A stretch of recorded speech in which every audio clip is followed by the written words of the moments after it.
হঠাৎ দেখি আম্মু বাসায় খিচুড়ি, মুরগির মাংস, কোপ্তা তৈরি করছে। তো এগুলো কেন তৈরি করছে সেটা দেখার জন্য ভিডিওটা দেখতে থাকো। বৃষ্টি পড়তেছিল এবং দিনটা অনেক অন্ধকার ছিল। এদিকে আবার এসে দেখি যে আম্মু রান্না শুরু করে দিয়েছে। তো যাই হোক, বৃষ্টি একটু কমাতে আমরা সবাই নামাজে চলে যাই।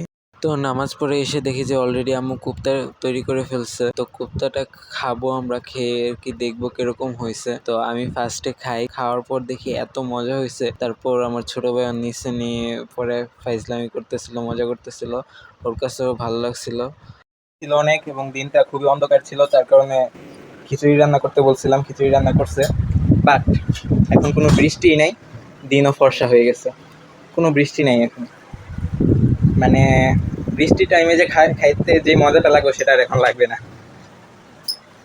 তো এই তো আম্মুর খিচুড়ি, মুরগির মাংস অ্যান্ড কোপ্তা সবই রেডি। তারপর আবার ছিল রসুনের আচার, খুবই মজা লাগছিল সবকিছু মিলে। এখন যে ভয়েস দিচ্ছি এখনো যেমন আবার দেখার পর আর কি জিভে জল চলে আসছে, এতটা মজা ছিল, দেখতেও এতটা সুন্দর লাগতেছিল বলার বাহিরে। দেখতেই পারতেছেন যে মুরগির মাংসতে কতটা মানে কি সুন্দর একটা কালার আসছে, সেরকম মজাও লাগছে। খুবই মজা ছিল আজকের খাবার দাবার। বাট তখন যদি বৃষ্টি থাকতো তাহলে আরো ভালো লাগতো, বাট তখন বৃষ্টিটা হয় নাই, তখন একেবারে কড়া রৌদ্র উঠে গেছে। বাট এর আগে এত অন্ধকার ছিল, এত বৃষ্টি পড়তেছিল বলার বাইরে। এখন খাওয়া দাওয়া করবো, তার জন্য টাটা।